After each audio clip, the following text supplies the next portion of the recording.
Hello there. It was a tremendously busy day for the San Francisco 49ers to wrap up the 2022 NFL Draft. By my most updated count, the 49ers have added 17 players to their roster since the beginning of Saturday. And now the sun has set, I think, all across America except for Hawaii and maybe the very western tip of Alaska. So maybe some of you are still in sunshine, but we have just gone through what will almost certainly be the most active day of the calendar year as far as additions to the San Francisco 49ers roster. 6 draft picks in rounds 4 to 7, followed by 11 undrafted free agents and counting. By my count, the 49ers currently have 86 of 90 roster spots filled. Now, obviously, they're going to have to cut down to 53 in that roster, but that's not going to be for quite a while. That's not going to be until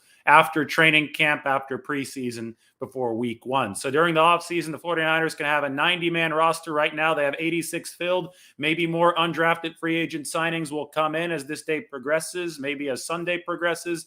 But for now, the 49ers are at 86 after adding 17 on this tremendously busy day. So welcome, everybody, to the show. This is going to be a good one. This is going to be a long one. Everybody dig in. It's Saturday night. Crack open a beer or your favorite beverage, and we could follow along. We're going to have some videos. We're going to have some Q&A. We're going to have some talk. I have a lot of points to go through.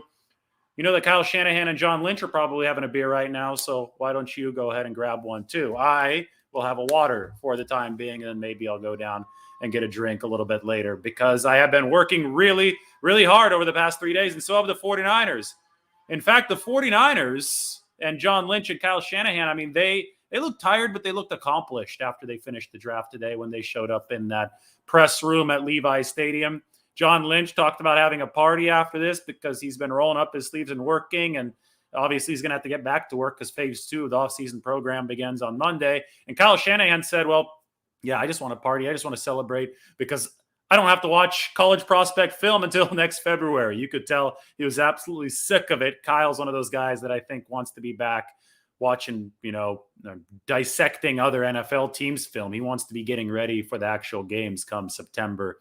And now he can do that because he has 17 extra players in tow, and the 49ers have nearly filled up their 53-man roster. I'm not going to look at questions until a little bit later. So if you're asking some right now, I could already see that comment section's getting flooded. I probably won't see it. So I'll let you all know when to enter with your questions that you want to have answered on air here during the show. But we're going to go through the roster. We're going to let people join here. We're going to make a big crowd. Share this with all your friends. Make sure you subscribe to the channel if you haven't already. And we'll have some fun here on Saturday night, recapping a wild, wild day in roster construction for the 49ers. So it started at 9 a.m. I call this the day game after a night game. That's how the NFL draft works. You have Thursday. 49ers didn't pick this year. Then you have Friday, rounds 2 and 3. 49ers picked number 61, number 93, and then number 105. And that lasted fairly late into the night. I didn't get home until midnight, maybe 12:30 last night on Friday night. Then I had to turn around,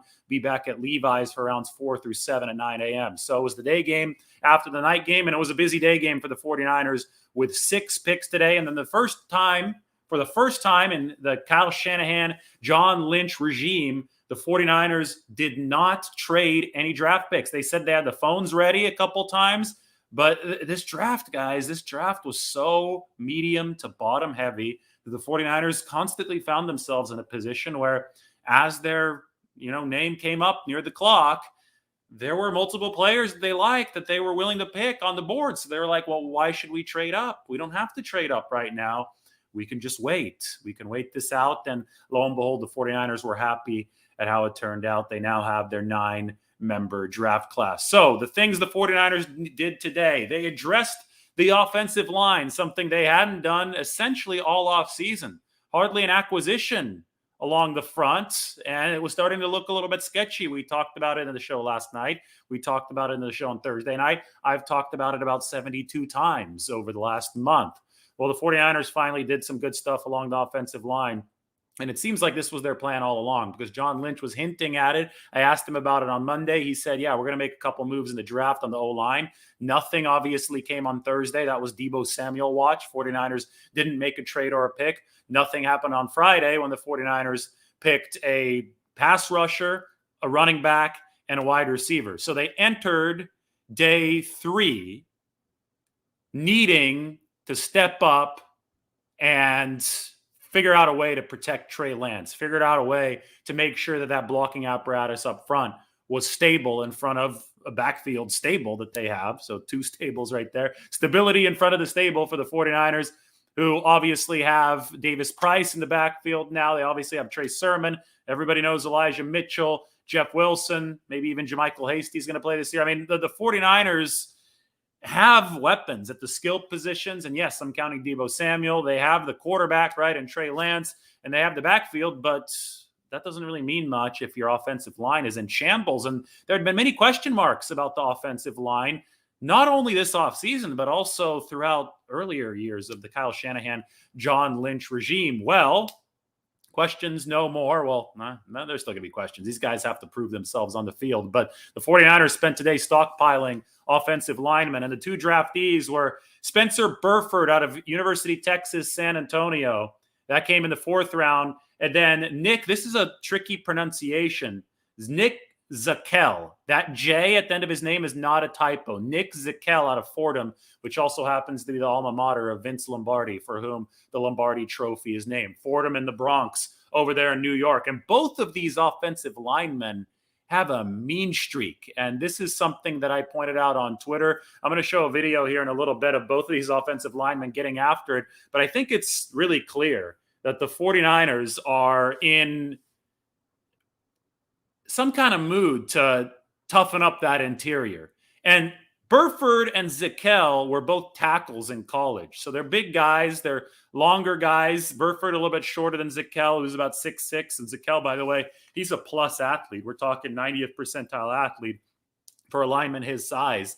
He went a little bit later, obviously, than Burford, who went in the 4th round. Zackelj went down for the 49ers in the 5th round. But you look at these 2 guys and you look at the length and you look at the athleticism, and then you look at the nasty streak that they both have of, kind of tossing defenders around. And people started to joke, oh, these guys are both Trent Williams' sons. They're doing the kind of stuff that Trent Williams obviously does to NFL defenders. They're doing it to lower level college defenders. So before we get carried away, let's make sure that we emphasize that Burford played for San Antonio, Conference USA, and Zackelj played for Fordham, right? So these are not, SEC schools. They're not playing against a lot of future NFL talent. So you would hope that they're going to dominate their opposition physically. But the extent to which Burford and Zackelj dominated the opposition did impress me. So now I'm going to do a little YouTube channel within a YouTube channel viewing here. It's going to be Inception with the YouTube channel. I made a couple briefs today. These were fun to make. And I just want to show you Spencer Burford. Take a look at this on the brief. Just completely tosses that guy away. And then he did it again. So Spencer Burford, go figure. And this is how the brief looked. It was pretty cool. Now, Burford did that, and the 49ers also got something similar from Nick Zackelj. And I'm just going to scroll down here and find it so we can get both of these. They had 2 offensive linemen who are disrespectful to the opposition. Kalia Davis, a lot of these guys. Here it is, Nick Zackelj. This is Nick Zackelj being disrespectful. Boom. Just swats him away. And that's very Trent Williams-esque. So I know that's also very Inception-esque, seeing my face twice on the screen. So I'll go ahead and hide that. But there was Burford, there was Zackelj. They do quite a bit of that on film. Now, Zackelj is a lot less polished than Burford. I actually think that Burford, 4th round pick, I think he's going to be in the mix to start at guard for the 49ers this year. That's my bold prediction about the offensive line on this show. I think that the 49ers got tremendous value there because he moves well. He anchors decently well in pass protection. He might have to get a little bit stronger, but everybody has to get stronger. I mean, these are 20 to 21 to maybe even 22-year-old guys. you're not at your full man strength yet, and you're entering the NFL. You're going from a lower level in college. Of course, you're going to have to get stronger. So I don't mean that as a slight against any of these players, but I think that Zackelj has a much longer way to go as far as anchor strength than his counterpart Burford, because Burford, I mean, he was just a man amongst boys at UTSA in college. And the 49ers have issues along the interior line. And I think they're looking at both of these guys as guards. I said that they were college tackles, but Shanahan and Lynch today said these guys are going to be guards. They're zeroed in on that. And the 49ers have needs at the guard position. Laken Tomlinson's now with the New York Jets. Daniel Brunskill was the starter for the 49ers at right guard last year. He's back for another season. But Daniel Brunskill was the worst performing starting 49ers offensive lineman of 2021.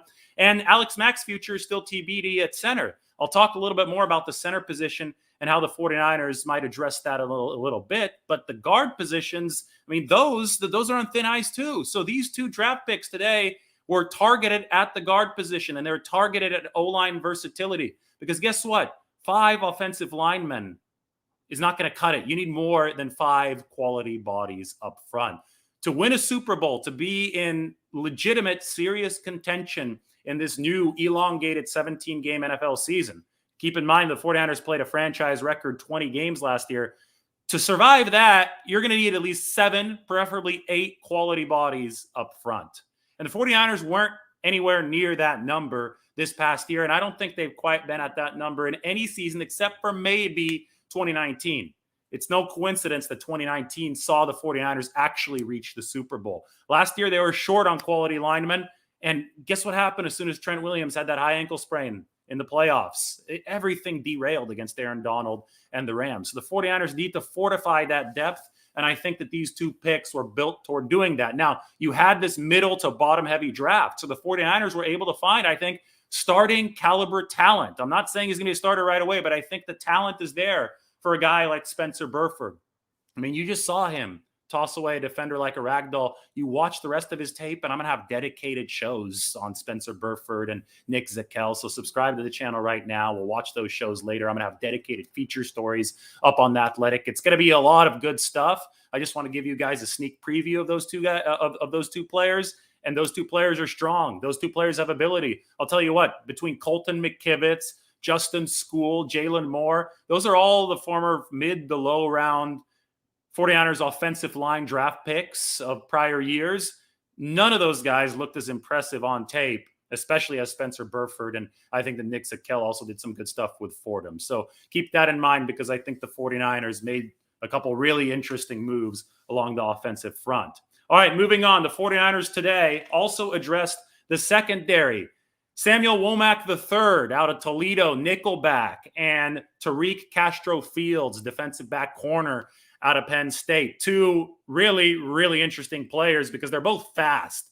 Both of these guys can fly. You got a 4.38 40 for Samuel Womack, and around the same time for Tariq Castro-Fields. So we'll square up. We'll call it 4.4 40s for both of them.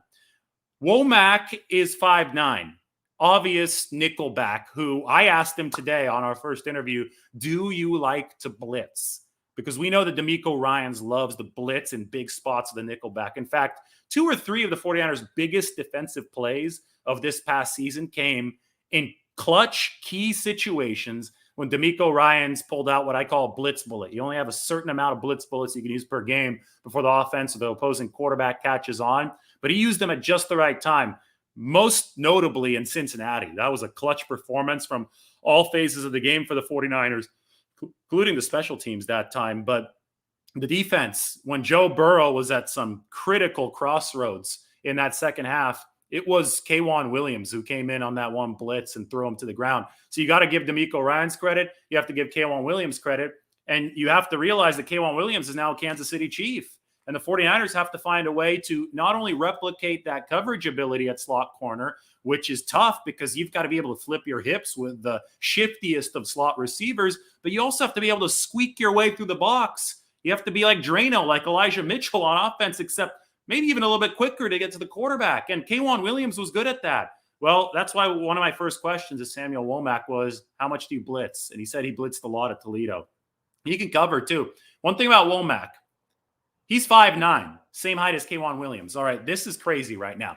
Womack has 31 and 7/8 inch length arms. So he's got a really long wingspan. Probably not as long as mine, but I'm 6'5", okay? Womack is 5'9", and the arms are 31 and 7/8 inches long. Richard Sherman, for comparison, who is 6'3", has 32-inch arms. So Womack's arms are essentially the same length as Richard Sherman's, even though he's 5'9", and Sherman is 6'3". So in layman's terms, that's a perfect build for a nickelback. Because as a nickelback, you want them to be shorter because the slot receivers are shifty. You would never want to put Richard Sherman in the slot, even in his prime at 6'3", because those slot receivers could just duck under him. Sherman's going to be an outside cornerback, right? Anybody who's 6'3" is going to be an outside cornerback. Your slot guys are smaller because they have to be more agile. But the problem is once you get shorter, the arms typically get shorter as well. And why would you want shorter arms? I mean, having longer arms would obviously be something that'd be beneficial, right? At the cornerback position, knock more passes away, obviously better in press coverage. There's a lot of benefits to that. The thing is, you just don't normally see those two things packaged together. You normally see small and agile packaged together with long arms. But here we go. The 49ers have that with Samuel Womack. Arms as long as Richard Sherman's, 5'9" height, matches K'Waun Williams. He's going to be right in the mix there for that nickelback spot. And I'm going to go through the depth chart in a little bit to show you where Womack might be. It's staggering because the 49ers added 17 players today. I color-coded all the players the 49ers added this weekend as rookies in blue, and there's a whole lot of blue. That depth chart has a lot of sorting out that needs to be done right now. But I think Womack's going to be right in that nickel mix. You're going to have Diamond or Lenore in there. You know, maybe the 49ers kick in Emmanuel Mosley on certain passing downs while Ambry Thomas comes in on the outside. There's so many options. Obviously, Charvarius Ward is going to be an outside cornerback for this team, but we'll go through that all in just a little bit. And then you have Tariq Castro-Fields. Now, he has all the physical tools. As John Lynch said, if you're playing cornerback for Penn State, you're doing something right. That's a big-time program. Pride themselves on, good defensive back play. And Castro-Fields did some good things for Penn State. The problem is he was inconsistent. But as far as physical tools, you talk about nearly 6'1", 200 pounds. I mean, he's solidly built. He runs a 4.4. He's got the wingspan. I mean, everything about this guy screams potential NFL starter. The thing was, he took some inconsistent tackling angles at Penn State, and he was a little inconsistent in coverage. But I think the 49ers saw with a 6th-round pick, there's not a whole lot of downside here. And Tariq actually had a 4th-round grade from Dane Brugler, who's our resident draft expert at The Athletic. So I think that's impressive, and I think that shows the 49ers got some value. If they can coach this guy up, they're going to have themselves a nice corner, a corner who might be able to challenge Emmanuel Mosley at some point this next season. I mean, it's a good thing to have multiple bodies at that cornerback position because the more you insulate yourself, the further away you are from a Brian Allen disaster. Brian Allen was the practice squad player the 49ers had to call up against the Miami Dolphins in 2020. And when you see the depth chart in a bit that I'm about to pop up on the screen after I go through all of these additions today, I think you'll see, how deep the 49ers are, why they're so happy with their current roster. And it's additions like this they're able to make that really insulate this football team, and I think give it a roster that's going to have a chance to contend come the fall. All right, moving on. The 49ers picked up one of the most uniquely intriguing players in this draft in Kalia Davis. Now, this to me is mind-blowing. 6th round, Kalia Davis, Central Florida. This guy used to be a linebacker, right? And normally you talk about linebackers maybe shifting to defensive back if they were lighter, or maybe a linebacker coming in playing defensive end. No, this guy's gone from linebacker after his first 2 years at Central Florida to defensive tackle, and to a defensive tackle that reminds John Lynch of DJ Jones. He's 302 to 310 pounds, right around the weight of DJ Jones. But you could tell that Kalia Davis still moves with some of the fluidity of that linebacker position. And, I mean, if you want to talk about the best of both worlds, a combination one player, I think that's something you got to talk about. So I'm going to pop open the Inception YouTube channel within a channel. Here we go. And we're going to watch Kalia Davis move around. I talk here for a couple seconds. I'm going to keep the volume on low, but just watch the fluidity of the movement from Kalia Davis, and hopefully there's not too much lag on your end.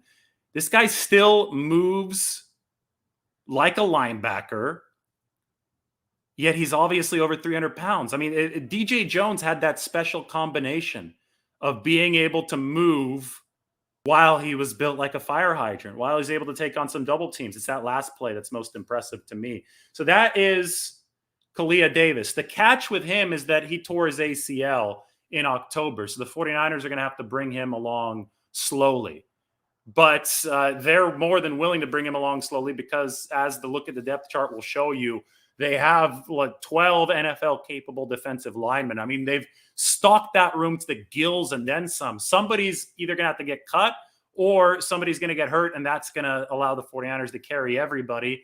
Usually it's a combination of both, right? Because football's a tough sport. Sorry about the loud siren outside. Those of you who are watching in Redwood City probably can hear that one too. Loud ambulance. Hope everything's okay with whatever's going down there. But Kalia Davis brings the dichotomy that I think that we saw a little bit at other positions in this draft. It was really interesting to me. I noticed Dylan Parham, who was the center out of Memphis. The 49ers didn't pick him. He used to be a tight end.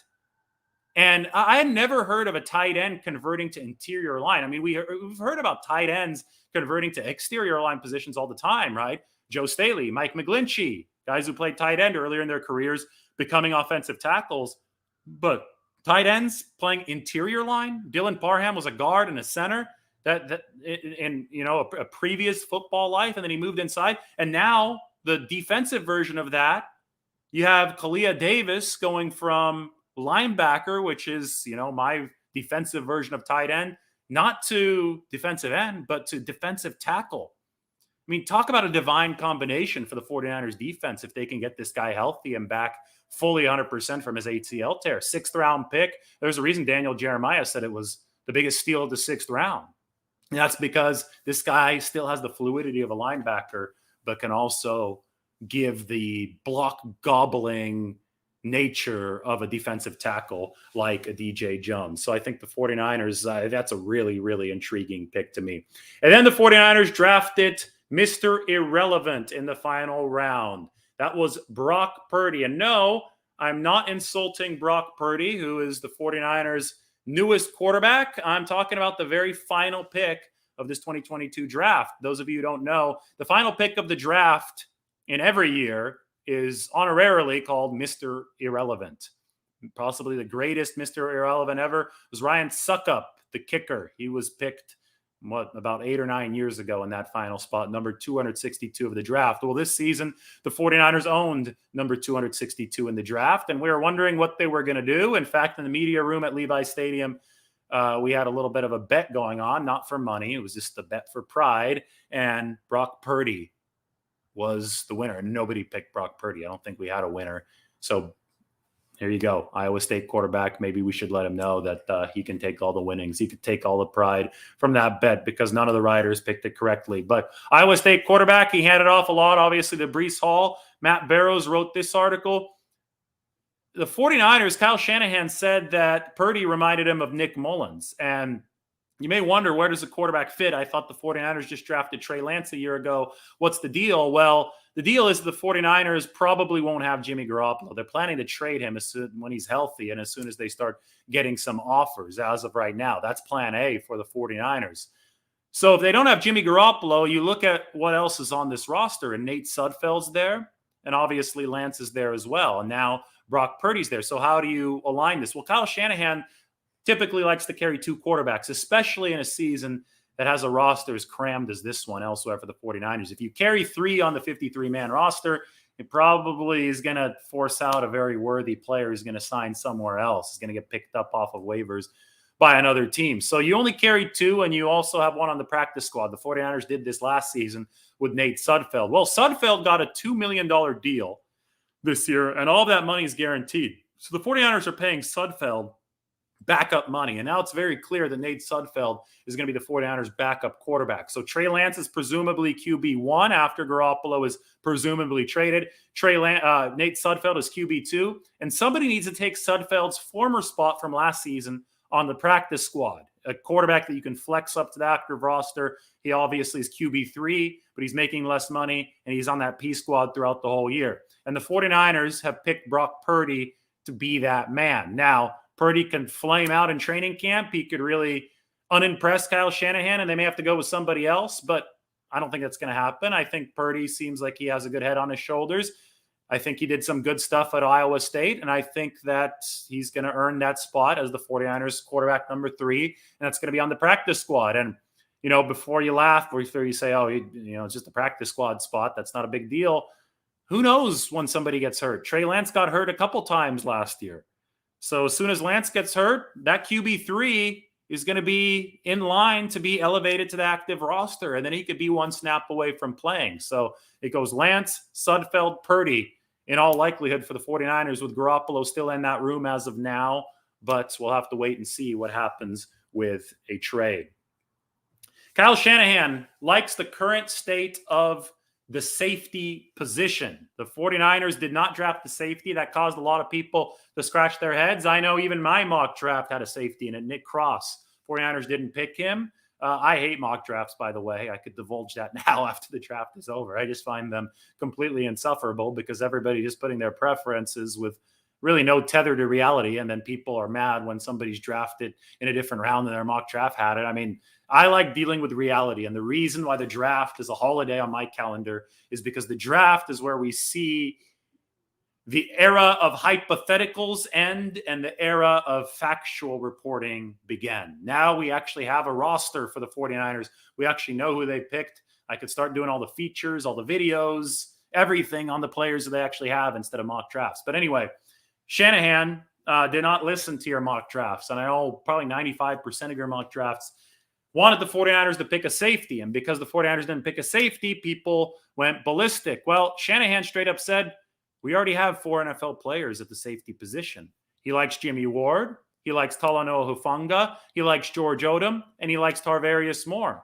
So the 49ers, they did sign a couple safeties in undrafted free agency, and they're obviously going to compete, and maybe they'll earn a spot on this 53-man roster. But the 49ers didn't find it a pressing need to draft a safety with one of their 9 picks. Now, it's interesting to me because I don't think the outside values George Odom, who's a free agent pickup at safety, as much as the 49ers do. I think outsiders have seen that George Odom has won special teams awards and he's led the league in special teams tackles. And they think, oh, okay, he's just a special teams contributor and not much else. But it could very well be that George Odom just needs a chance to show that he can be an every down safety. And the 49ers are the team that has given it to him. Because I'll tell you something about Odom. He's a great, great tackler. He didn't miss a single tackle in the box last year, and that's really hard to do. Jaquiski Tartt missed tackles in the box last year, and I think he's a decent tackler. So George Odom, he's coming with a little bit of a pedigree, and I think that people, I think they're sleeping on him a little bit, and I think that the 49ers, if you look into their thought process, as verified by this past draft, they're also happy with George Odom. They're also optimistic that he can give them some true starting safety reps. So look out for Odom. 49ers obviously like Jimmy Ward. They're going to run some 3 safety sets. Talanoa Hufanga was part of those last year. And the big wild card is Tarvarius Moore, who's coming off of a torn Achilles. The 49ers continued stockpiling O-linemen in undrafted free agency. The top most prominent name to me was ASU center Dohnovan West, who Dane Brugler, who is our resident draft expert at The Athletic, Dohnovan West said that Dane Brugler said that Dohnovan West had a 5th round grade. He projected him to go a little bit sooner. So to me, that's, I don't want to say it's a steal, but to me, I see that there's probably some value there for the 49ers because we talked about their potential need for a center. We're not sure if they're going to need one right away because the future of Alex Mack is still to be determined. Kyle Shanahan says that Alex Mack is legitimately on the fence. For a while, I thought that they might be playing a ruse with Alex Mack during the draft, pretending that he might retire because they want to create a smokescreen and make other teams think that they're going to pick a center when they're actually not. I would think they would drop the smokescreen, drop the ruse right after the draft, but maybe to make it less obvious, the 49ers will drop the smokescreen in a couple days. It's entirely possible that Mack returns next year. according to how the 49ers are talking. Because if there were a smokescreen, I would think it'd be gone. But anyway, TBD on Alex Mack's future. And that's why Dohnovan West, the ASU center, is a notable undrafted free agent signing. We'll have more on the UDFAs tomorrow. There were 11 of them so far when I started this show. That added up to 17 new players for the 49ers. But, between Dohnovan West and then other players, and you'll see them all in the description of this video, I have a lot of them listed. The 49ers started stockpiling offensive linemen. And you could say that they were just throwing a bunch of crap at the wall and seeing what would stick. But I've already talked about the first two offensive linemen that they actually drafted, Spencer Burford and Nick Zackelj. And both of these guys have a nasty streak to them. Both of these guys have a lot of physical capability, a 90th percentile athlete. That's what the 49ers have in Nick Zackelj. And he was their lower pick at the offensive line. And Spencer Burford, the guy's a monster. The guy manhandles people. I showed you the video just a few minutes ago. So I think the 49ers, their stockpiling of offensive linemen today was notable. It went along with what, I've been talking about on this show, what I've been writing about on The Athletic for months now, maybe even years. Last year I thought it was a big deal. They re-signed Trent Williams. They brought in Alex Mack. They used the second-round pick on Aaron Banks. Those were all significant investments. Today they didn't use draft picks that were as high as last season's for Aaron Banks. But the 49ers still made significant investments in the offensive line. And that's something they really had to be serious about with Trey Lance as their presumptive starting quarterback. Hell, Jimmy Garoppolo got the short end of the stick as far as pass protection throughout most of his tenure with the 49ers, right? They started okay pass protection-wise in 2021, but then McGlinchey got hurt after his hottest start to his career in pass pro. And the season ended fittingly for the 49ers there, and Donald ripping Garoppolo to the ground after 0.5 seconds because the 49ers didn't have what it took to block a monster like that on the interior. And Trey Lance was terrorized as well when he played this season. So the 49ers have to get better up front. And today I think that they use some of those draft resources, use the fact that the draft was a bottom-heavy draft to try to make those improvements. Overall, John Lynch at the end of the day said, "We like our roster. We really do. We think it's really well constructed, and now we've got to go put it together." And now I will be able to show you my story. It's up just in time. Just give me 1 second here, and we're going to get this sucker up because I actually close with that John Lynch quote, so I couldn't imagine better timing. This thing just got published on The Athletic. I know that we're at a high in viewership right now, so we can get this sucker up and allow you guys to subscribe and check it out. Follow along with me. I'm going to put this right here. Share the screen.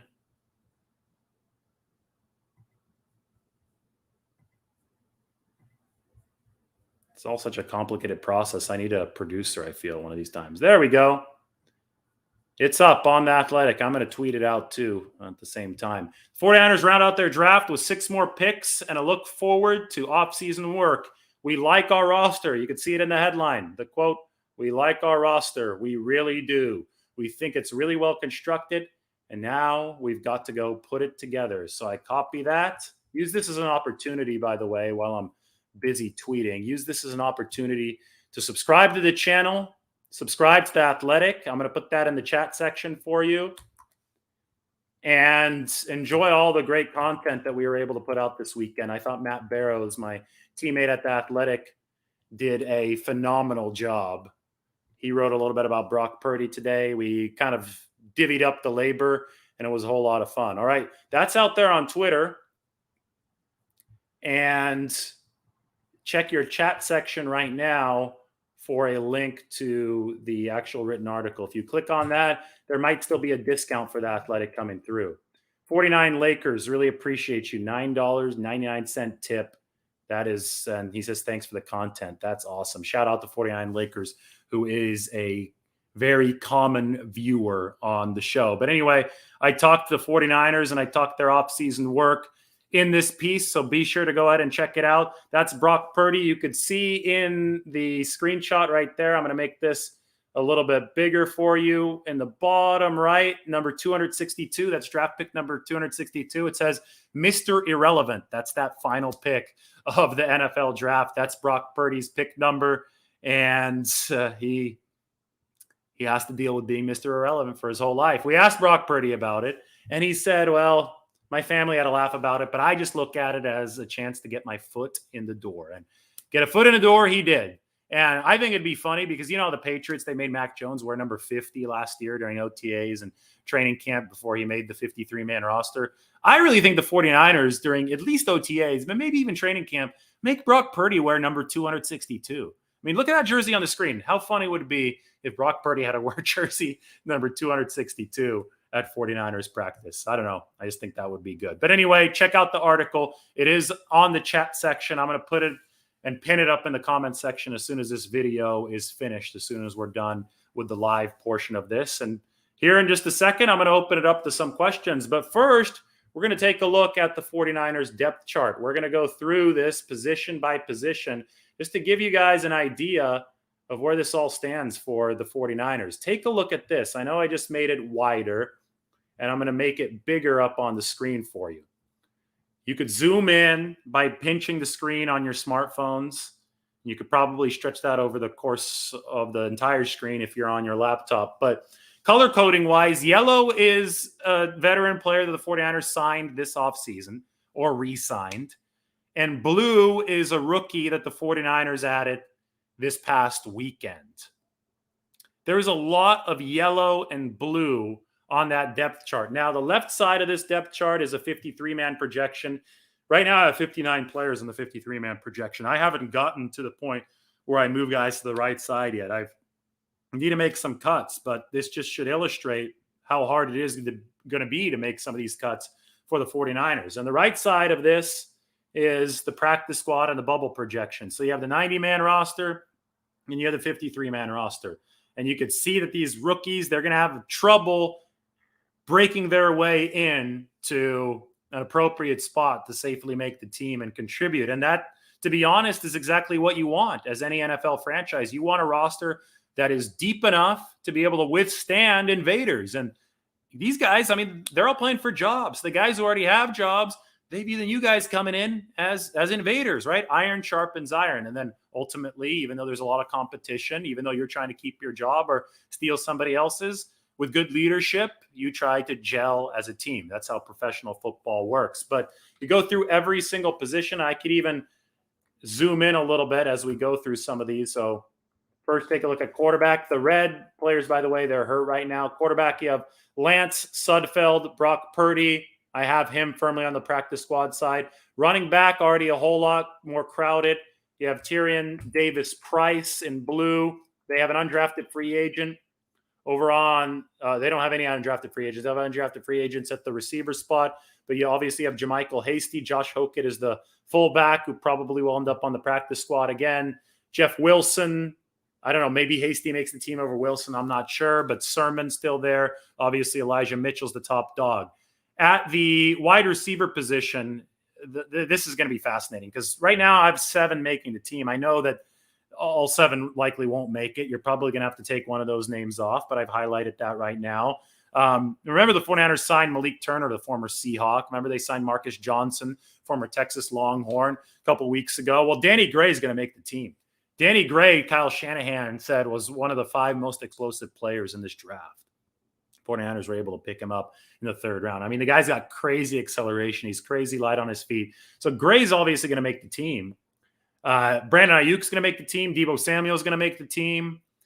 Juwan Jennings is going to make the team. Ray McLeod is going to make the team. So there you have it. I mean, with Danny Gray, that's 5. So who's going to be number 6? And maybe you carry 7. But I'm just trying to illustrate that we're not even talking about Tay Martin or Taysir Mack, who the 49ers signed today, undrafted free agents. And we haven't even discussed Austin Mack, Keyshawn Johnson, shout out to Fresno State, and Connor Weddington, shout out to Stanford. So wide receiver room is looking very, very full. Tight end room a little emptier than I think people expected because the 49ers haven't signed a tight end yet. Maybe somebody in undrafted free agency with 4 spots left. But you've got Kittle, you've got Dwelly, and you've got Werner. The 49ers re-signed Dwelly not too long ago. All right, shift down to the offensive line. I'll highlight it right here. It's all in that light blue. That offensive line, obviously, Williams at left tackle. I think Banks is your favorite at left guard. as of right now. Mack, I still have in there at center until I hear otherwise. I'm not going to assume otherwise. Daniel Brunskill, I still haven't slotted in at right guard. And Mike McGlinchey, still red for the injury, coming off the torn quad at right tackle. But Brunskill especially can be pushed out of that right guard spot. Maybe Spencer Burford makes a move. I don't think Zackelj is ready to make a move for a starting spot, but Burford definitely is. And if he does, then maybe Daniel Brunskill can become a floating rotational lineman like he was so effectively in 2019. The 49ers obviously also signed Dohnovan West, who I just mentioned a little bit earlier. If Alex Mack does retire, you wonder what the 49ers will do. They spoke highly of Jake Brendel today, so maybe he gets a shot. Or Daniel Brunskill moves to center. And if Brunskill moves to center, then you slot Burford possibly into right guard. Or McKivitz, if McKivitz takes another year jump. But that's sketchy to me. There's a reason why the 49ers drafted more guys, and that's because they want improvement at that right guard situation, at that right guard spot. And Justin Skule, I think, actually played some right guard for the 49ers in 2020. But he hasn't played in a year due to a torn ACL. So there's a lot of machinations there. And who knows, maybe the 49ers are thinking about signing somebody like J.C. Tretter in case Alex Mack retires. That obviously is still possible. But a lot of bodies now in that offensive line room. And the bottom line is that after today's addition of 17 players, including several offensive linemen, the 49ers are now in better position up front to execute different permutations. And when you're in better position up front to execute different permutations, there's a better chance of something effective working. All right, on to the defense. Now, this is absurd to me, the defense. I'm going to highlight the room that we're talking about, the defensive line for the 49ers. To me, this is just disgusting. Look at this. On your screen, you have the 53-man roster projection. And this is where I'm going to have to thin it out because 12 defensive linemen just are not going to make the football team. You can't afford to take 12. But right now, the 49ers legitimately have 12 NFL-capable bodies in the defensive line room. I mean, John Lynch joked about it today. He told us that if Chris Kaserik ever comes and complains to us that we don't get him enough players, we're going to have a problem because we're giving Chris Kaserik just a goldmine of players. Now, Chris Kaserik does excellent work with the players that he does get. But look at this embarrassment of riches that the 49ers have managed to bring in for Chris Kaserik. You have Bosa. You have Armstead. Kinlaw's going to be back this year. You have Sansom Ebukam. Then way over here, because I haven't slotted him in yet, is the 49ers' top draft pick from 2022, and that's USC's Drake Jackson. The guy who could so athletic that he could do backflips at 270 pounds. The ideal scenario for the 49ers is that Jackson develops and acclimates into the bookend for Nick Bosa. So I'd replace Ebukam with Drake Jackson here on the first rung of the depth chart, but I haven't gotten around to that yet because I still, haven't even been to a rookie mini camp.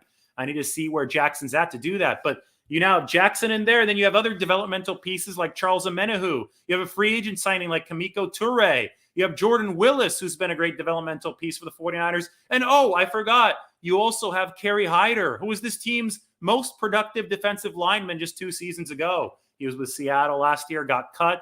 49ers picked Hyder up. He's an inside-outside kind of player. The most fascinating thing about Hyder is that I asked him about this in 2020. Do you like playing inside or outside better? And he said he's a more natural defensive tackle. So maybe the 49ers get their wish. Maybe Hyder will be able to play inside more often. And with that, they're going to they'll have more room for all these edge rushers they now have, including Drake Jackson. And then, we haven't even gotten to the interior guys, but Maurice Hurst hardly played this last year. Hassan Ridgeway, big pickup, formerly of the Eagles, for the inside. And then Kevin Givens. I mean, somebody's going to be on the outside looking in. I can't predict who it's going to be right now, but it's certainly a good problem to have. And this is before we even got to Kalia Davis, who is probably going to start the season on PUP because he's coming off that torn ACL. You also have Chris Slayton and Alex Barrett on the outside looking in as far as our projection goes. So the defensive line and the depth there, to me, is just staggering for the 49ers. Then we move to the linebacker position. 49ers picked up a couple undrafted free agents there, Jeremiah Gemmel, Segun Olubi, but I don't project them to make the roster. I like these 5 to make the roster. Warner, Greenlaw, Alshire, Burks, and Flanagan Fowles. Oren Burks, obviously special teams ace, pick up from the Packers. All right, on to the secondary, where the 49ers also did some work, as you can tell, based on the yellow and the blue. Charvarius Ward is the top cornerback that the 49ers coveted this offseason. Other cornerback spot, well, I have Ambry Thomas in there right now because this is a nickel set lineup that I have. I think the 49ers might be thinking about, in nickel packages, kicking Emmanuel Moseley into the inside and running Ambry Thomas on the outside cornerback spot. But now that the draft has passed, we might actually see that be a little bit different. We might actually say that Samuel Womack just blows the 49ers away. Now, this is just for illustration's sake. Let's check this out. Let's do a little pace special. Oops, I messed that up. Emmanuel Moseley's not a rookie. Here, sorry. Here, let's just cut this, paste it. Samuel Womack, let's say that he starts. That means you could put Emmanuel Moseley as a starter here, and that means that you can have Ambry Thomas as depth, and I'm going to put him ahead of Dante Johnson a little bit later at the cornerback spot. Not saying that's necessarily going to happen, but the addition of Samuel Womack to this team, if he does come through for the 49ers, will mean that they'll have a dedicated nickel cornerback and they can have Emmanuel Moseley focus on a spot, and maybe they'll be solid at both outside cornerback positions and one of the inside cornerback positions. And that's before we even get to Tariq Castro-Fields, who's right here on the second string. Tariq Castro-Fields has potential to one day be an NFL starter. And with some of this roster competition around him, with some good coaching around him, there's a good chance that Tariq Castro-Fields can make an impact for the 49ers in 2022. I don't know what's going to happen, but it's sure going to be interesting. Here's our big four at safety that Kyle Shanahan talked today. Ward, Tarvarius Moore, Talanoa Hufanga, and George Odom. Certainly a possibility that the 49ers have a fifth safety make the team. They have some younger names here, undrafted free agents. Qwuantrezz Knight from UCLA, Leon O'Neal, and Taylor Hawkins all will be in contention. One guy who probably won't be in contention, his name is Tony Jefferson, because Tony Jefferson the other day said that he thought that Deebo Samuel would be a Jet by the end of the night on Thursday. And then Trey Lance was like, hell no, get lost, right? Trey Lance showed up in support of the 49ers keeping Deebo Samuel on Twitter. And he said, Tony, I don't want to hear it. And yeah, Tony Jefferson probably not in the good graces of the 49ers front office of Kyle Shanahan and John Lynch. Not like they're planning on re-signing him anyway. I'm kidding. The 49ers probably don't care about what Tony Jefferson's tweeting. But it was funny that Trey Lance clapped back at Tony Jefferson. And it's funny that Deebo Samuel's still on the 49ers roster after I had to hear incessantly. I mean, it was just as bad as the Mac Jones stuff. Every year people find something to be wrong about, and they just decide to die on that hill. And the hill that they decided to die on this year was Deebo Samuel's going to get traded, even though he didn't have any leverage with the 49ers. Obviously, Deebo Samuel's not going to be traded. The weekend has come and gone. Deebo Samuel talk has become last season's Mac Jones talk. My only question is, what will 2023 bring? What will we be talking about throughout April 2023? Because tomorrow is May. For some of you, we're already in May. On the East Coast, it's what, midnight? Yeah, midnight, 24 minutes, 12:24 a.m. It's 9:24 right here on the West Coast, and it's still April. But what a month it's been. A full crescendo of Deebo Samuel drama. It went up, and then it petered off, and now the 49ers have Deebo Samuel. They're confident they can work out an extension with him.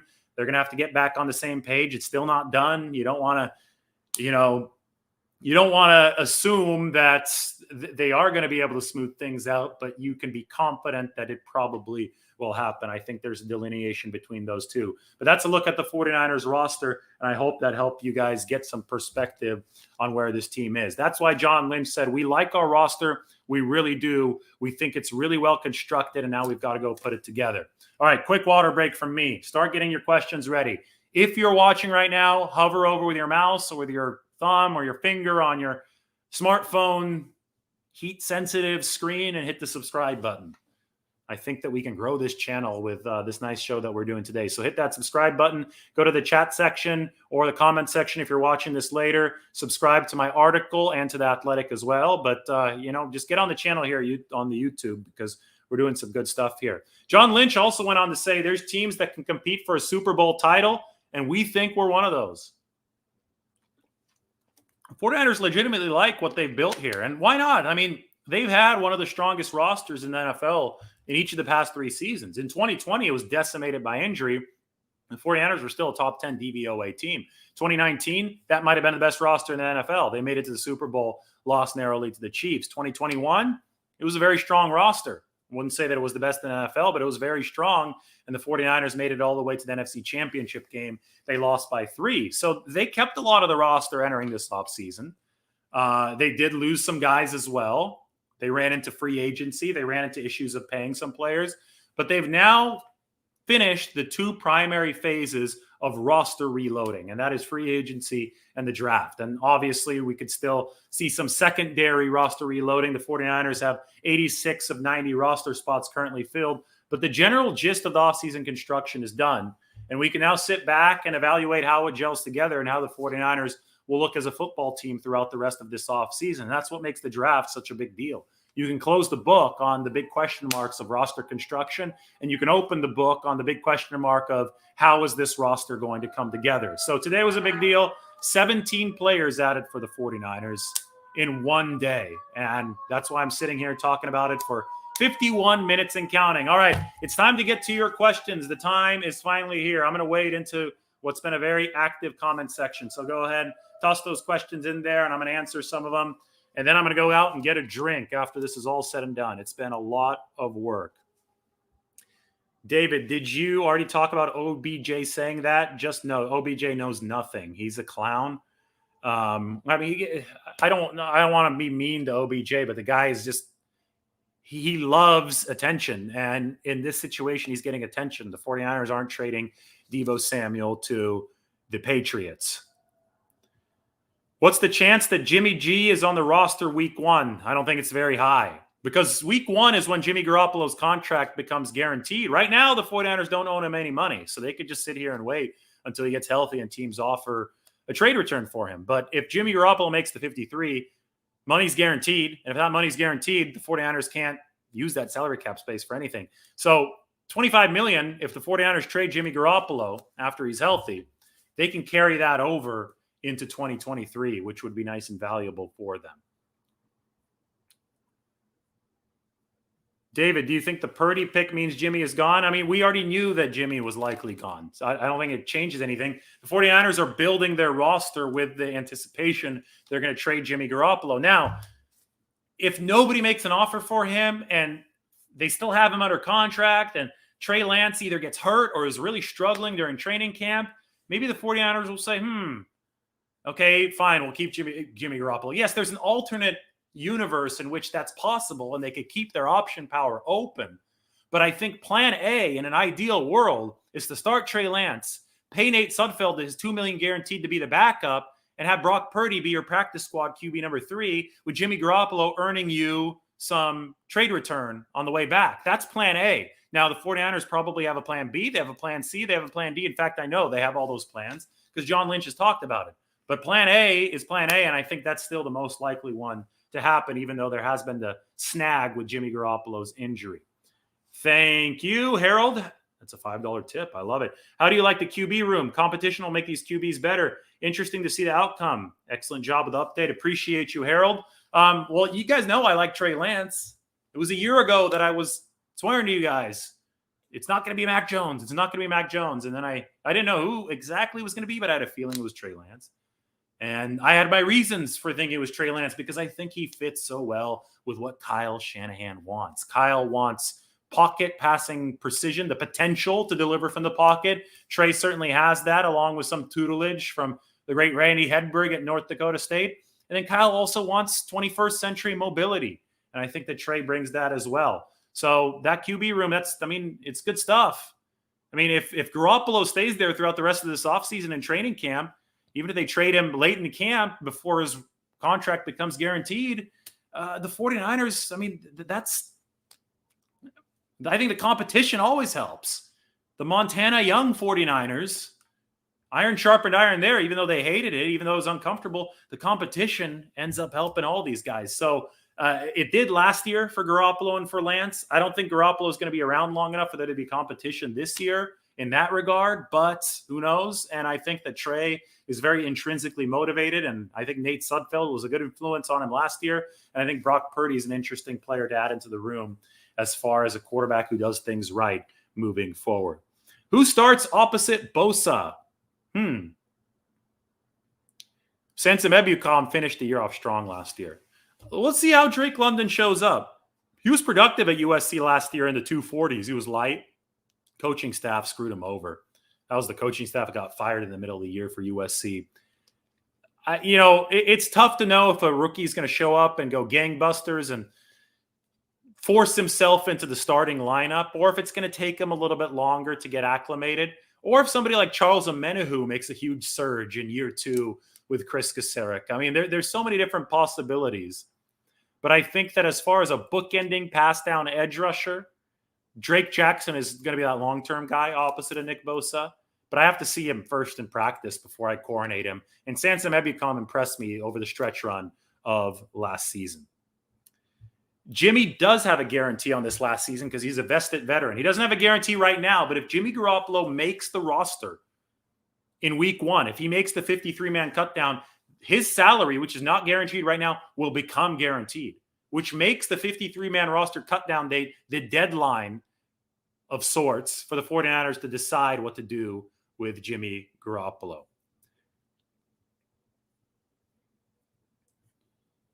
All right. What do you think? Let's see. Let's get through here. How excited should we be about the 49ers defensive line? Well, I think you should be very excited. You just saw the depth chart I put up there a few minutes ago.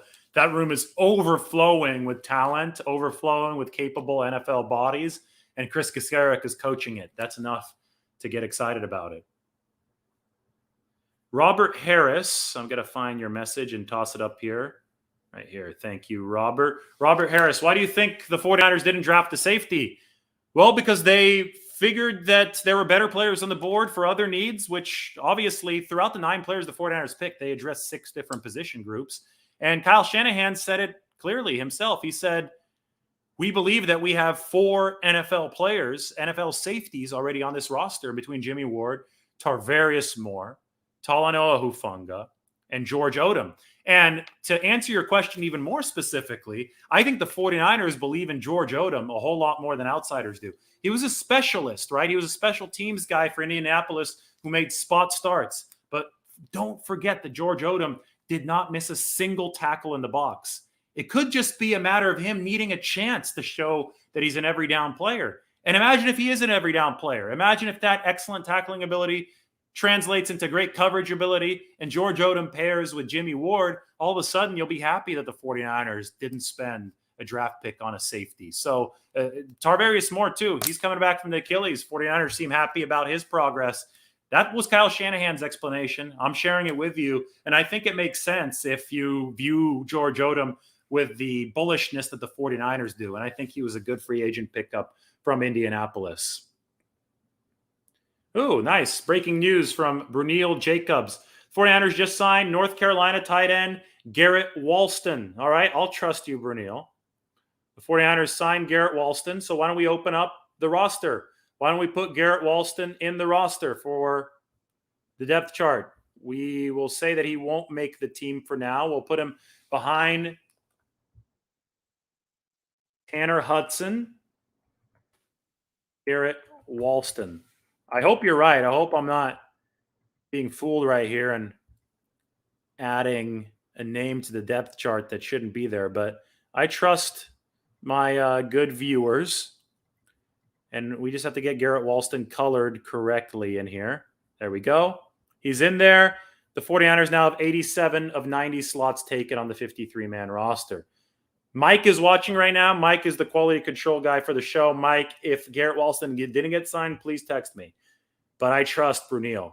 So we have Garrett Walston now, tight end. That fortifies that room a little bit on the roster, as you can see. It's a little thin on this side, right? Kittle, Dwelly, Werner. On the right side, Walston, Hudson, Matthews. Jordan Matthews still on the team at tight end. I was just reminded of that. All right, thanks for the heads up. That really helps me. Leon O'Neal, who is a undrafted free agent that just joined the 49ers today, Sacktown Izzy thinks that Leon O'Neal and Odom are both better than Tart, and I think the 49ers think that too because Tart remains unsigned, and Leon O'Neal and Odom are both under contract. All right, I'm scrolling down. Who makes the team, Jason Poe or Dohnovan West?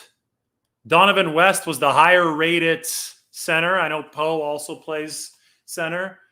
I don't know if either of them makes the team because I'm not sure if Alex Mack is coming back or not. If Alex Mack doesn't come back and the 49ers don't sign a veteran like Treader, I think Dohnovan West is the favorite to make the team. And thank you for the tip. Appreciate you guys. O'Neal is a beast. Just because he's undrafted doesn't make him trash. He played teams like Alabama and Georgia. I didn't say he was trash. Maybe somebody in the comment section said that he was trash. But no, undrafted free agents. At this point, the reason I have everybody colored, all the rookies colored in blue, and I don't differentiate between draft picks and UDFAs is because it doesn't matter anymore. Now you've got to earn your spot. Now, yeah, if you're a first-round pick, which the 49ers don't have one this year, but normally if you're a first-round pick, your money's guaranteed. The team can't cut you. There'd be too much of a dead cap hit. But it's a meritocracy. This is football. And the UDFAs, the actual drafted rookies, all those guys are in the same boat. And the 49ers added 17 of them this weekend. 17, which is no, actually, I think they might have added 20 if you consider the 3 players another day. Anyway, 17 to 20 players added. It doesn't matter if you're one of the 11 free agents. No, 21 with the tight end. 21 players added. It doesn't matter if you're one of the 12 free agents or the 9 draftees. You've got to earn your spot. And that's the glory of football. That's the glory of the meritocracy that we're going to see moving ahead for us. Yeah, I think it gave a lot of people a mini heart attack, but don't worry. Odell, he's been hunting for attention using Deebo Samuel, and I think even Deebo tweeted annoyed after that today. So, yeah, the 49ers did have extra picks to play with. David, do you think they will extend Emmanuel Moseley, or is this a prove-it year for him? I thought he played really well when healthy last year. Yeah, I think both. I think they'll extend Emmanuel Moseley if he delivers at the same level that he delivered when he was healthy last year. I think that's a good question, but I think both of those things could be true at the same time. What do you think the 49ers do to keep Adam Peters? Maybe eventually promote John Lynch to a team president role and have Adam Peters be the official GM. It's probably the only thing you can do because that involves obviously a raise in pay. I mean, you could pay him to stay, and usually the raise in pay will come with a higher title. And like they did in Denver, they moved John Elway to the GM role. I mean, Adam Peters knows what he's doing. When he's been in charge of that scouting department, 49ers have gotten gold. They've mined for gold. They're 49ers, so I guess they should mine for gold. They've really found good production in those later rounds, and that's a credit to the scouting department. Because the picks in the later rounds, and the 49ers had so many of them, they had 6 today, those aren't as obvious. They really aren't. So you got to give credit to the scouting department for those. All right, everybody pause right now. Hit the subscribe button. I'm answering questions right now. I'm doing my best. Hit the subscribe button. Let's let that channel grow. It's been a great weekend for the channel.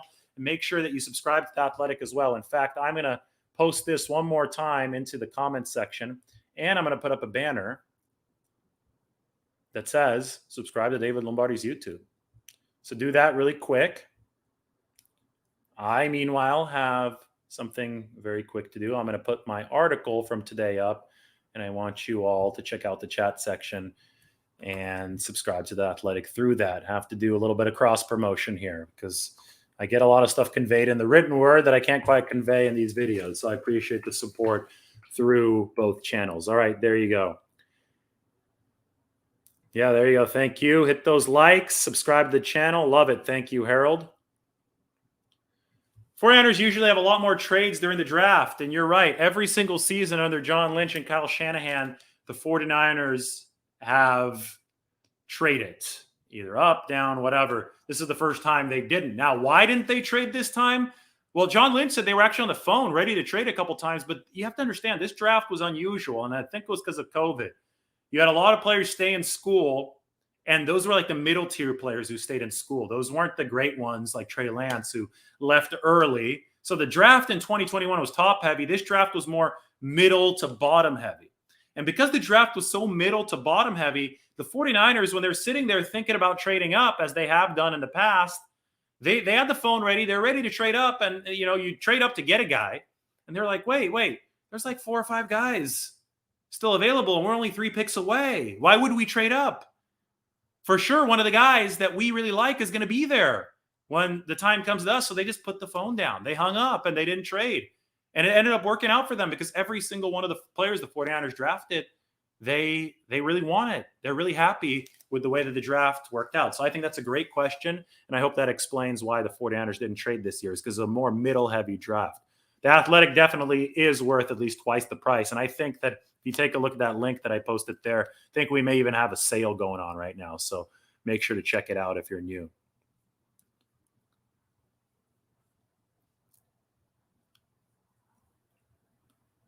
I'm looking for more questions. Come on, a few more. We got a lot of viewers. Everybody sub to the channel while I'm waiting. Might go get a beer after this, enjoy the rest of the evening, and then sleep for a long time.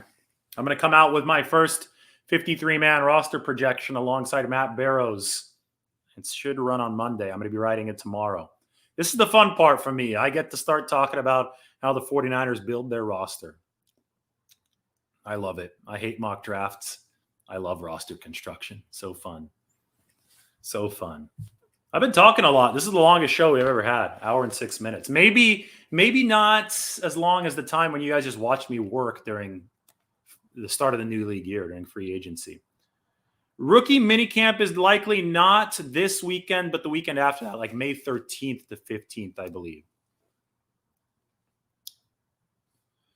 Do you see a scenario where the 49ers play Drake Jackson like they used Aldon Smith his rookie season only on passing downs? Yes, because, Drake Jackson, it's interesting. The weight there is interesting. His best season at USC was as a freshman in 2019. He played at about 270. Then they had him move to this weird linebacker role, and there's no wonder the coaching staff got fired. But they had him move to this weird linebacker role in 2020 and 2021, and he played in the 240s. Now he's back up to 265, 270. So where exactly will he be with the 49ers? Well, I think 265 is the happy zone for Drake Jackson. But if it's a little bit lighter than that, then you probably only want him in there on passing downs. And even if he is 265 or 270, he probably needs to improve his play strength. He needs to mature into his body, because Bosa, those guys are all the older. He's playing against grown men. He needs to mature into his body to have the type of grown man strength to take on the run game. If he's not strong enough to take on the run game, then you have him there as a pure pass rushing specialist.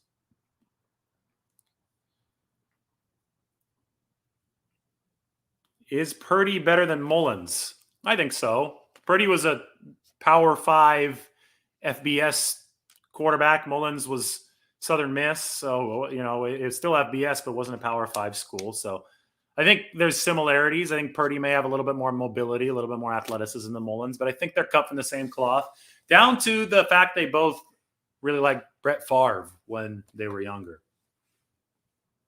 How much money do the 49ers lose if they drop Dee Ford? Well, they can drop Dee Ford after June 1st with the post-June 1st designation, or you could retire after then. They could actually save over $1 million in 2022 cap space. But it has to happen after June 1st, or at least be designated to happen after that. Thank you, Mike. That's really nice of you. I appreciate it.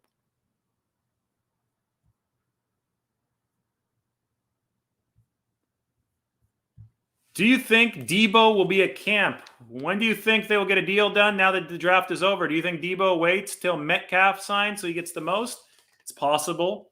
I think a lot of the shenanigans that Deebo and Tory Dandy were playing in that situation, though, probably are dissipating now. I think the 49ers are knocking on wood. I'll knock on wood for them. Sorry but I think that the 49ers called Deebo's bluff when they didn't trade him before the draft. Deebo and Tory Dandy knew that if he wanted to get to a destination that would pay him immediately, big money, he would have to get traded, and the trade would have to give the 49ers some draft capital in return. It was a bad draft to do that in, though, because it wasn't top heavy, like I said. So the 49ers didn't have that much incentive to trade up into the first round. And, now that that's passed, and the 49ers are talking confidently about their ability to reapproach Deebo Samuel and get on the same page. I think it's time for, Deebo Samuel wants that signing bonus to hit his bank account. Let's put it that way. Deebo Samuel wants to get paid. He has incentive to have this situation be resolved. So do the 49ers. When both sides ultimately want similar things, a deal almost always gets done. Warner's deal got done in July. Kittle's deal, which we knew was contentious, got done in July as well. I think Samuel's might even get done sooner than then because now you have the parameters there. I put this up the other day. The Deebo Samuel contract can get done now because A.J. Brown's got done. Deebo Samuel's still a 49er, and we should now have contract parameters for him to help navigate a dicey same agent situation. Tory Dandy represents Metcalf.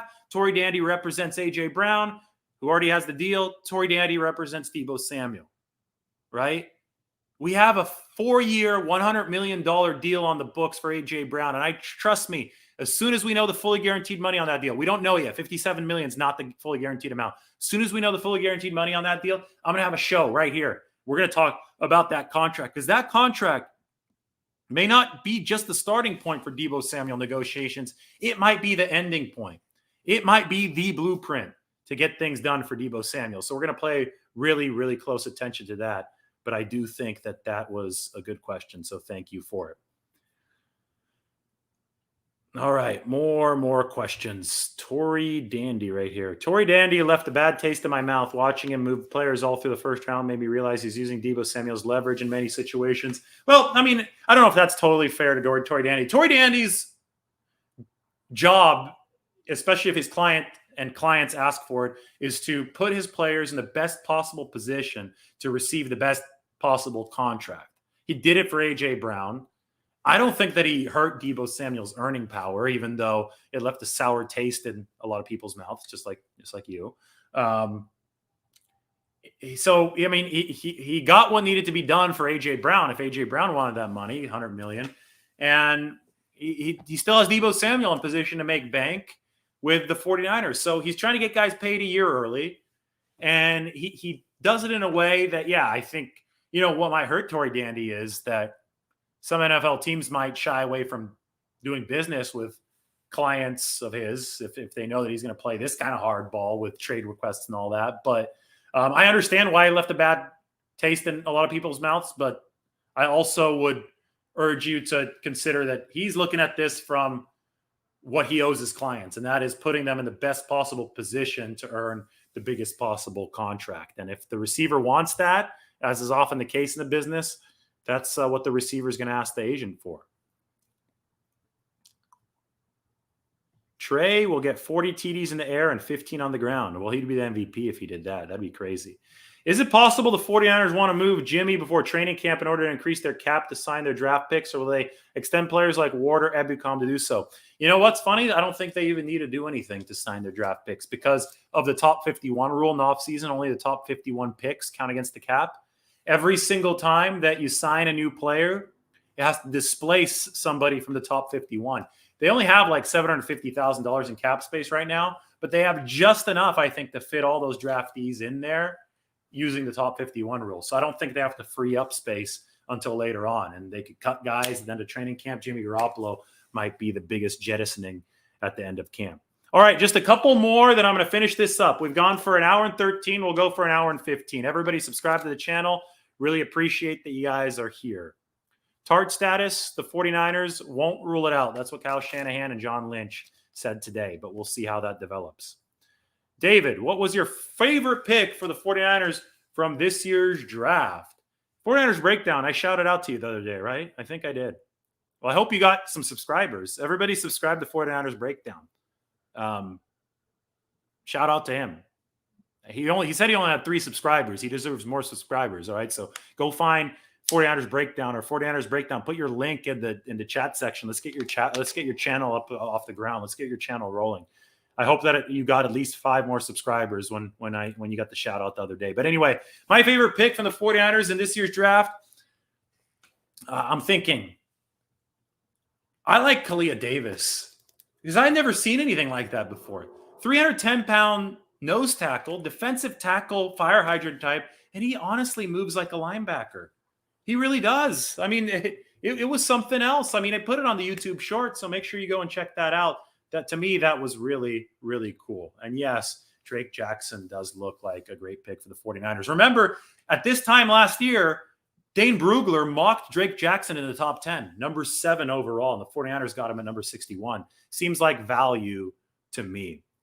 All right, thank you all for the support. I really appreciate you. It's been a great day. So make sure that you subscribe to the channel. I'll go through the quick summary of what happened today really quickly, because I know that a lot of you probably joined a little bit later. And hell, maybe we could even go through everything, because I still have some of these old titles up. Why don't we go through the entire draft, just because I'm feeling generous today. So subscribe to the channel. Stay on a little bit longer. It was a lot of fun. 49ers added 21 players over the past 3 days. 21.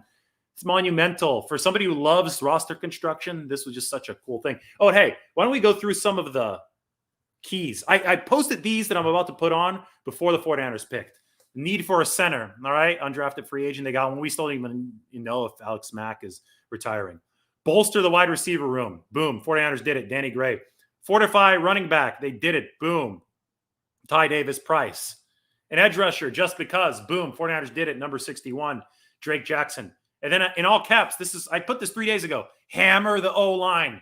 Boom. 49ers hammered the O-line. 2 picks today for that O-line, and then some more undrafted free agents signed after that. Deebo Samuel is still a 49er, and we should now have contract parameters for him to help navigate a dicey same agent situation. Talk about Drake Jackson, an athletic freak who was projected to go in the top 10 just last year. And he now gets to meet Chris Kocurek. Then you have Tyrion Davis-Price, or Ty Davis-Price, a bullish runner who wore down the SEC defenses last year. First half yards per carry for Tyrion Davis-Price, 3.9. Second half yards per carry, 5.1. The guy gets better as the game goes along. Perfect type of body. Ran at 230 last year. He's going to be a little bit lighter for the 49ers. Perfect type of body to wear down defenses, be part of that by committee running back room. It's about strength in numbers for the 49ers backfield. Danny Gray had the quote of the weekend. I bring elite speed, I'm great in open space, and I'm a deep ball threat. That is the 49ers' new wide receiver. I think he's going to fit great, because the 49ers have needed a field stretcher, especially for Trey Lance. The 49ers did address the offensive line. It took them until day 3, but Spencer Burford and Nick Zackelj are absolute menaces when it comes to some of that physical, ragdoll-like mauling play. Now, Zackelj is definitely raw. He definitely has to learn how to anchor as a guard. He struggled a bit there in the Senior Bowl. But I think Burford, he could threaten the start in this first year. 49ers addressed the secondary. Samuel Womack and Tariq Castro-Fields.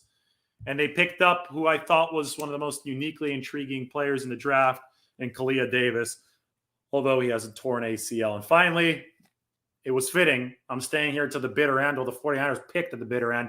Very last pick, Mr. Irrelevant, number 262, Brock Purdy, a quarterback of all positions. Likely the 49ers QB3 practice squad quarterback this next season. So we'll close by this. John Lynch said, we like our roster. We really do. We think it's really well constructed. And now we've got to go put it together. Lynch went on to say there's teams that can compete for a Super Bowl title, and we think we're one of those. We'll see if he's right. All right, everybody subscribe to the channel. Thank you so much. Have a good night. I'm about to go get a drink. Take care.